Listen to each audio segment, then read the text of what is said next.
It turned on at this time exactly sharp. It's very odd. It's very odd. Alright, it turned on exactly at that time. Is it not odd? Very odd. Today's 12/2025. Alright? Okay, this has to be God.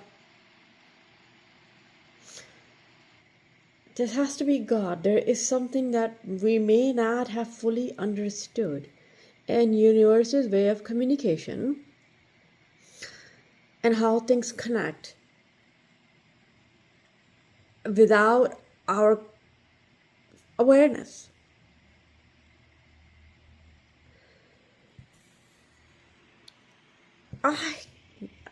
There was no way this thing was on my mind. No way. No. I had 2 tasks that I wanted to finish. And as I planned on finishing those 2 tasks, I just sat down here and then I said other things that I said and then I posted without even, I did not want to post, but I posted. But then this thing. And then I went back to finish the 2 tasks that I wanted to finish. That was my focus. This took over. Just took over, and I thought, okay, it would be quick. And I have not even used this software before.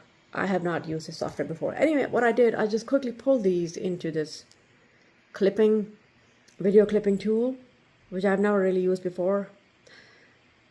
And here's the creepy thing. I'm not saying, oh, it's answering, God's answer. That's not what I'm saying. I'm saying there may be something we may have missed in terms of how things come in our way or shown to us, or why we go somewhere, with somebody or without somebody, despite all the unpleasant, even if there's something unpleasant around it, why that unpleasant is there. Okay, or forget that unpleasant. So it's I played it. It started here. That was not the original sequence. It was not the original sequence, but it started here. St. John, St. Mark, and then the 4 on the left, starting from the bottom, St. Philip, St. Simon, St. Peter, St. Luke. Okay? St. Philip, St. Simon, St. Peter, St. Luke, and St. Thaddeus, St. Thomas, St. John.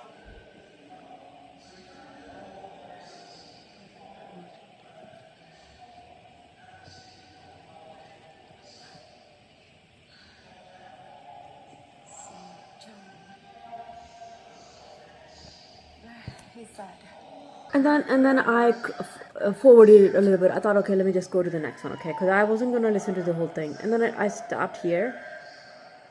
Okay? Let me bring this here.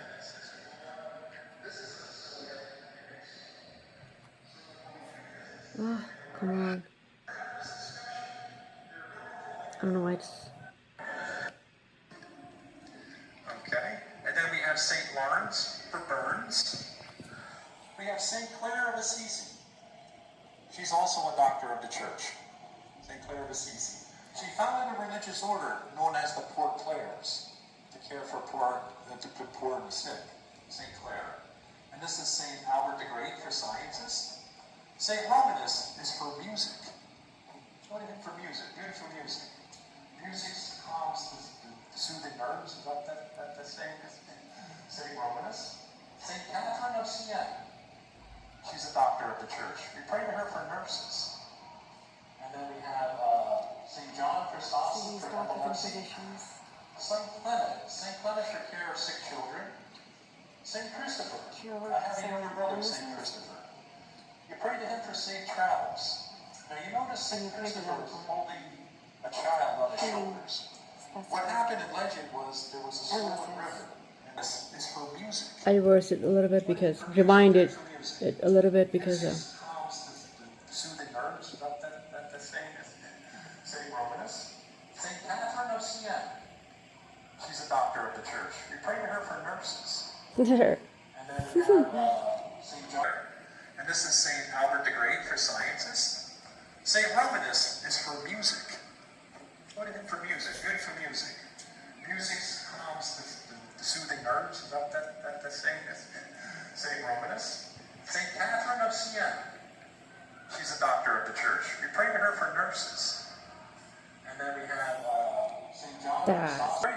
And I just wanted to see, okay, who did he mention as the saint for nurses? I never even heard of those things as being common. One by one on his shoulders. Strength, compassion, courage in nursing. I'm not saying, nursing wins. It's not about that at all. It's not about that at all. When he got across, he collapsed from exhaustion. It's his word. And what happened right before? Right before I got there, and what happened after? The way to the worst window over there. If you notice, even in the stained glass window, you pray to him for leg ailments and leg diseases. Because St. Rocco had a leg ailment, or an infectious leg wound that would not heal. And what he did was he had a dog that would lick the wound, preventing it from getting infected. So you pray to St. Rocco for leg ailments and leg diseases. St. Valentine, February 14th, St. Valentine's Day, love. St. Valentine's Day is for love. Okay? And then let me just call out the saints down here. This is St. George for skin disease, St. Agatha for breast cancer, St. Blaise for throat ailments. Once a year we have the blessing of the throat, St. Blaise Day. St. Egidius is for cancer, St. Dymphna is for mental illness, and St. Vitus is for sleeping sickness. Okay? You have perfect memory, I must say. It's perfect. It is remarkable. We just got a couple more chapels, folks. You're doing great.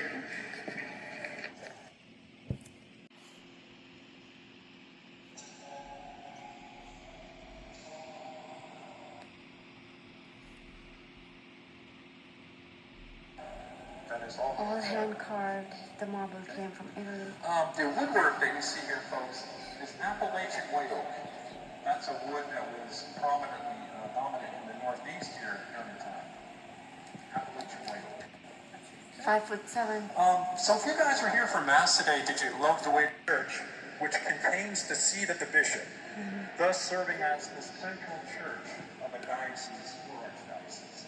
So yes, you're absolutely right. This makes it cathedral, the seat of the bishop. In Latin, known Here. as the Catholic. It's the Catholic. That's what's called cathedral. Yes, sir. On that altar? Is there a connection on that altar? Yeah. I guess. I mean, if you put a marble in it, it's going to hold here like pretty quick. He has very good memory. I thought it was home. But it's a good question. Notice the pointed arches that you see. You see multiple pointed arches. That enables us to build high. They wanted to build God's house on earth. So how can they do that and build so high and yet have stained glass windows? The pointed arches. That is putting the stress of the weight all the way down through the pillars. The roof vault ceilings. The roof of this cathedral basilica weighs 600 tons. 600 tons in the roof. 600 tons in the roof. There's a total of 22 pillars. Okay? What we don't have here, there's a third element that makes up the Gothic cathedral. The flying buttresses. So as you... It was a real person. Number 10, St. Jerome. I'm going to go around the corner here. Number 12, St. John of Damascus.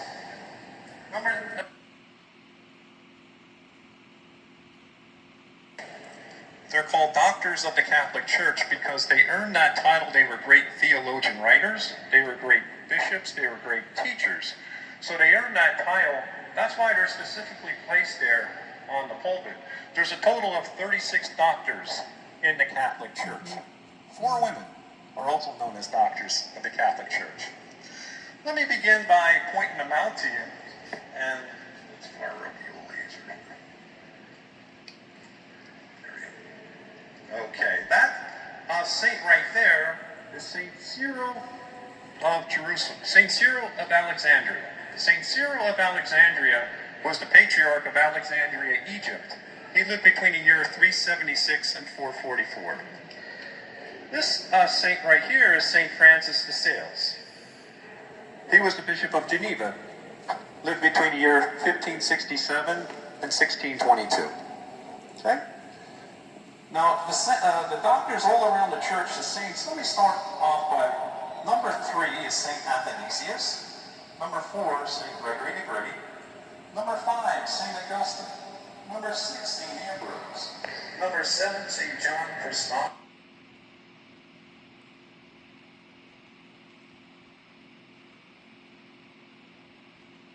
Bishops, 3 on the left, 1 in the middle, and then focus your attention to the bishop in the middle of the 6. He's the middle, and one in the middle of the 3 on the left, 3 on the right. The bishop in the middle is James Roosevelt Bailey. He was installed as the first bishop of Newark back in 1853. Back in 1850. Focus your attention to the bishop in the middle of the 6. He's the middle, and one in the middle of the 3 on the left, 3 on the right. The bishop in the middle is James Roosevelt Bailey. He was installed as the first bishop of Newark back in 1853. Newark is a diocese was formed in 1853. So again, come back down to St. Peter, holding the key to the kingdom between the 2 doors. The statue to the left, the big statue to the left, the Pope statue, that's Pope Pius IX. He was the one that formed the Diocese of Newark back in 1853. But what we had was a very large and growing Catholic population. Just to give you an example, in 1860, the Diocese of Newark had a Catholic population of 25,000. By 1880, that number had risen to 130,000. 1910, 440,000. And then by 1930, 1,025,000 Catholics. So in 1859, Bishop James Roosevelt Bailey says that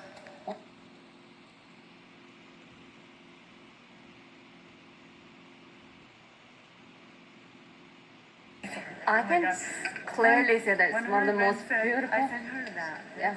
He said, please don't tell me. You wore this. You became very cute. Yeah, that's the typical response I get. everybody. Tell them. Anybody here for the tour? Yes, we are. Hi. Welcome, welcome. Hi. Anybody here for the tour? We're here for the tour. And the experience and everything else. Everything else. It's one of the most beautiful buildings I've ever been in. Welcome. I'd like to introduce myself. My name is David Weechock, and I'm your tour guide this afternoon, and I welcome all of you. A little bit about myself. I'm an usher here every Sunday, but it gives me great pleasure and joy to give these tours on a scheduled day of once a month. But I gotta admit, it seems like I give a tour every single week, because we get visitors not only from around the state, but from around the country and from around the world. So again, I welcome all of you here today. I always ask this question though, is there anybody here for the very first time? We are. There you go, okay. That's why it seems like I give a tour every week. I welcome all of you. Thank you so much for being here. You know, I'm usually at the main entrance every Sunday for the new Mass, and I can always tell when there's somebody new for the very first time. It's the excitement. What do? You take 2 steps in, you stop it, you start to walk around. You give yourselves away when you do that. Again, I thank you so much. I always begin from the very beginning and tell you that Newark is a third oldest city. It's the third oldest city, founded in 1666 by a gentleman by the name of Robert Tree. He said 1666. Alright, he mentioned 1666. Maybe that's when the 66 began? Founded in 1666 by a gentleman by the name of Robert Tree, a Puritan from Connecticut. The first Roman Catholic church in the city of Newark, St. John's, the commuter church, located on Mulberry Street here in Newark, founded in 1827. That was the first Roman Catholic church in the city of Newark. St. John's, the commuter church, located on Mulberry Street. I want to quickly, briefly say this. I wasn't going to say this.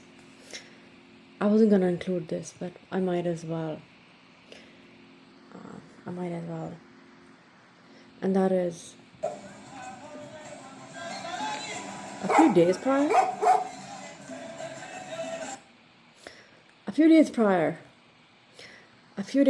I had just stopped somewhere in the middle of the road. I had just stopped somewhere. All right.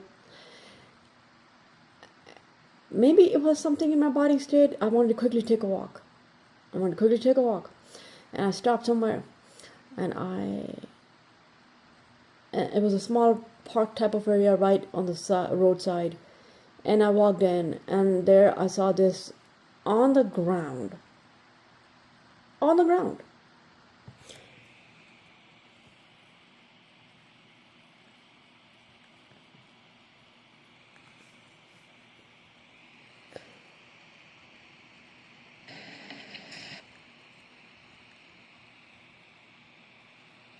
And the interesting thing is, I'm going to fast forward to that. It talks about health, liquids we drink like caffeine, and the first page that I see, did I see at 12:22? I just saw at 12:20. Oh yes, the first thing that I saw was a house. This, I can't believe. Look at the date today. 12/12/2025. That this first page that I had taken a picture of was about getting a house.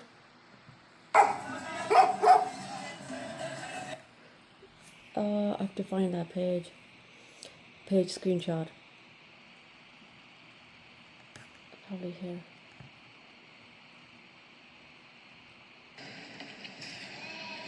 I'm gonna find it here. Oh yeah, I found it. Let's see if I can get there. Oh, no. I just saw the word cedar here.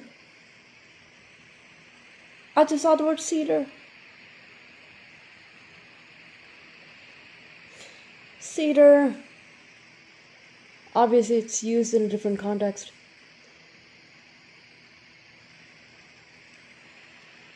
Woe unto him that buildeth his house.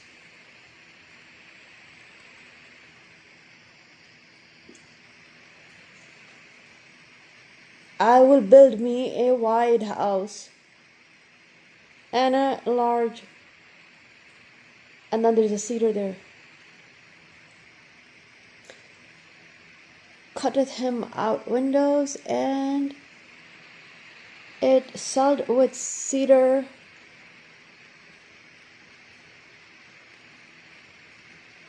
Thine eyes and thine heart are not but for thy covetousness, and for to shed innocent blood, and for oppression, to shed innocent blood, and for oppression, and for violence to do. It's not Irma.